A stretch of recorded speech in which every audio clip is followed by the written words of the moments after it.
नमस्कार, मी राधिका गोडबोले. माझ्यातली मी या फेसबुक ग्रुपतर्फे आयोजित गाण्यांचे रसग्रहण या स्पर्धेमध्ये माझ्या ब्लॉगला बक्षीस मिळाले आहे आणि म्हणूनच मी माझ्या ब्लॉगचे तुमच्या सर्वांकरता आज वाचन करते आहे. या स्पर्धेकरता मी निवडलेले गाणे होते गीत रामायणातील पराधीन आहे जगती पुत्र मानवाचा दोष ना कुणाचा. गीत रामायण हे साहित्य व संगीत जगतातील एक सुवर्णपान आहे. याविषयी अनेकदा लिहिले वाचले गेले आहे. तरीही या टास्कच्या निमित्ताने मला गीत रामायणातील पराधीन आहे जगती ह्या गाण्याबद्दल लिहिण्याचा मोह झाला. महान कवी गीतकार श्री ग दि माडगूळकर यांचे वास्तववादी शब्द व तितकेच महान गायक संगीतकार श्री सुधीर फडके यांचे कर्णमधुर संगीत व त्यांचा हृदयस्पर्शी आवाज यामुळे हे गीत अजरामर झाले आहे. नुकताच OTTवर मी सुधीर फडके यांच्या जीवनावर आधारित सिनेमा पाहिला. त्यानंतर तर ह्या गाण्यात ऐकू येणारी त्यांच्या आवाजातील करुण आर्तता मनाला जास्तच हळवे करून गेली. जीवनातील संघर्ष कुणालाच चुकलेला नाही, पण त्यातून तावून सुलाखून आकार घेत साकार झालेले यशस्वी जीवन पाहून त्या महान व्यक्तींना सादर नमन करावेसे वाटते. मला कोणतेही गाणे ऐकताना त्यातील सुरांपेक्षा जास्त शब्दच भावतात. म्हणूनच जीवनाचे तत्त्वज्ञान सांगणारे हे गाणे मला अतिशय आवडते. किती सहज सोप्या शब्दात गदिमांनी जीवनातील अपरिहार्यता सांगितली आहे. अध्यात्म आपल्याला वेगळे काय सांगते? ह्या गीताचा मतितार्थ समजून घेतला तर जीवनाचे अध्यात्म समजले असे म्हणायला हरकत नसावी.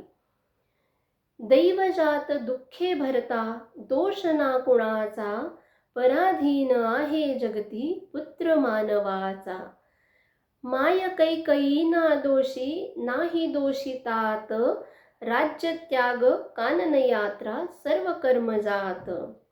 खेळ चाललासे माझ्या पूर्वसंचिताचा दोष ना कुणाचा. प्रत्यक्ष श्रीराम हे म्हणत आहेत हा विचार केला आणि वाटले खरंच ते असा विचार करू शकले म्हणून त्यांना देवत्व प्राप्त झाले. आपण सामान्य माणसे मात्र आपल्या आयुष्यात काही चुकीचे झाले की इतरांना त्याचा दोष देत बसतो. पण श्रीराम सांगत आहेत की माता कैकेयी किंवा पिता दशरथ हे माझ्या वनवासाला कारणीभूत नाहीत. ते सांगतात हे तर माझेच पूर्वसंचित आहे, म्हणजेच माझ्या मागल्या जन्मातील कर्मांचे हे फळ आहे. प्रत्यक्ष श्रीरामाला जे भोग चुकले नाहीत ते आपल्याला काय चुकणार आहेत? सगळे भोग भोगूनच आपली ह्या जीवनातून सुटका होणार आहे असा विचार केला तर आपल्याला आपल्या जीवनातील दुःखे संघर्ष हे सुसह्य होतील. आलेल्या प्रसंगाला रडत कुढत सामोरे न जाता आपण त्याचा हसत स्वीकार करायला लागू. गीतेचा उपदेश पाहिला तर आपल्याला माहीतच आहे की आत्मा हा अमर आहे व आपले फक्त शरीर मृत्यू पावते. मृत्यूनंतर आत्मा वस्त्र बदलल्याप्रमाणे शरीर बदलत असतो. मागच्या जन्मात केलेल्या पापपुण्यांची आपल्याला ह्या जन्मात फळे भोगावी लागतात. म्हणूनच आपण पाहतो की नुकत्याच जन्मलेल्या बाळाची आई मृत्यू पावते, तेव्हा त्या बाळाचा ह्यात काय दोष असतो बरं? पण ते त्याचे भोग असतात. ह्याच प्रकारे आयुष्यभर खूप चांगली कामे करून व सात्विक जीवन जगूनही काही जणांना जीवनाच्या उत्तरार्धात दुर्धर आजाराला सामोरे जावे लागते. तेव्हा मनात प्रश्न येतो असे का व्हावे? किंवा एखाद्या नैसर्गिक आपत्ती जसे भूकंपात किंवा पुरात गावेच्या गावे नष्ट होऊन जातात, तेव्हा आपल्याला समजत नाही सगळ्यांचा असा दुर्दैवी अंत का व्हावा? काय सगळेच पापी होते?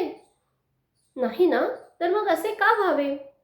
अशा वेळी आपल्याला जाणीव होते की आपण किती हतबल आहोत. अक्षरशः आपण नियतीच्या हातातली कठपुतली आहोत. ती नाचवेल तसे आपल्याला नाचावेच लागते. आपल्या हातात काहीच नसते. पित्याच्या वचनपूर्तीसाठी श्रीराम वनात गेल्यावर पुत्रवियोगाने राजा दशरथाचा मृत्यू झाला. भरत अयोध्येला आल्यावर त्याला जेव्हा सर्व हकीकत समजली तेव्हा तो श्रीरामाला परत आणण्यासाठी वनात गेला. त्यावेळी रामाने ठरवले असते तर अयोध्येला परत येऊ शकले असते ते, पण त्यांनी भरताची समजूत काढून त्याला परत जायला भाग पाडले. आपल्याही जीवनात निर्णय घ्यायची व दोन पर्यायांपैकी एकाची निवड करण्याची वेळ येते तेव्हा आपली चॉईसच आपले पुढचे जीवन ठरवत असते. अशा कठीण प्रसंगी तात्पुरते सुख, आराम न पाहता विवेकाने योग्य तो निर्णय घेणे गरजेचे असते, जसा श्रीरामांनी घेतला. म्हणूनच ते युगेनयुगे पूजनीय ठरले. भरताची समजूत काढत असताना श्रीरामांनी जे काही सांगितले असावे ते ह्या गीतातून गदिमांनी लिहिले आहे. गदिमांच्या वैचारिक व काल्पनिक शक्तीला शतशः नमन आहे माझे. या गीतांमध्ये अनेक कडवी आहेत, पण सगळ्यांचा उहापोह करत बसले तर लेख खूप मोठा होईल. म्हणून वाचकांसाठी मी काही कडव्यांची इथे उहापोह केला आहे. दोन ओंडक्यांची होते सागरात भेट, एक लाट तोडी दोघा पुन्हा नाही गाठ. क्षणिक तेवी आहे बाळा, मेळ माणसांचा दोष ना कुणाचा. आपल्या आयुष्यात अनेक दुःखे ही प्रेमाच्या माणसांच्या दुराव्यामुळे येत असतात, किंवा आपल्या जवळचे असूनही त्रास देणाऱ्यांमुळेही आपण कधी कधी दुःखी होतो. राजा दशरथ रामाचा वियोग सहन करू शकला नाही, तर पितृछत्र हरवलेला भरतही दुःखाने व्याकुळ होऊन रामाला शोधायला वनात आला. खरंच कुणाच्या आकस्मिक मृत्यूमुळे आपण शोकाकुल होऊन जातो, तर कुणाशी असलेले प्रेमाचे नाते तुटले तरी मन हेलावून जाते. पण आपली भेट ही पाण्यात वाहत येऊन भेटणाऱ्या आणि काही क्षणात दूर होणाऱ्या लाकडाच्या ओंडक्यांप्रमाणे असते, असे गदिमा लिहितात. किती सुंदर व समर्पक उपमा दिली आहे. ह्यातही पूर्वसंचिताचा भाग असतो. म्हणूनच कुणी पहिल्या भेटीत आपल्याला अगदी जवळचे असल्यासारखे वाटतात, तर कुणी आयुष्यभर सोबत असूनही त्यांच्याबद्दल आपलेपणा वाटतच नाही. कधी कधी आपण आपल्या माणसांबद्दल रागात म्हणूनही जातो, माहीत नाही कोणत्या जन्माचा बदला घ्यायला आलाय हा माझ्या आयुष्यात. ते कदाचित याचमुळे असेल. प्रत्येक जण वेळ आल्यावर दुरावणार आहे हे लक्षात ठेवून सोबत असतानाचा प्रत्येक क्षण आपण काळजीपूर्वक जगायला हवा.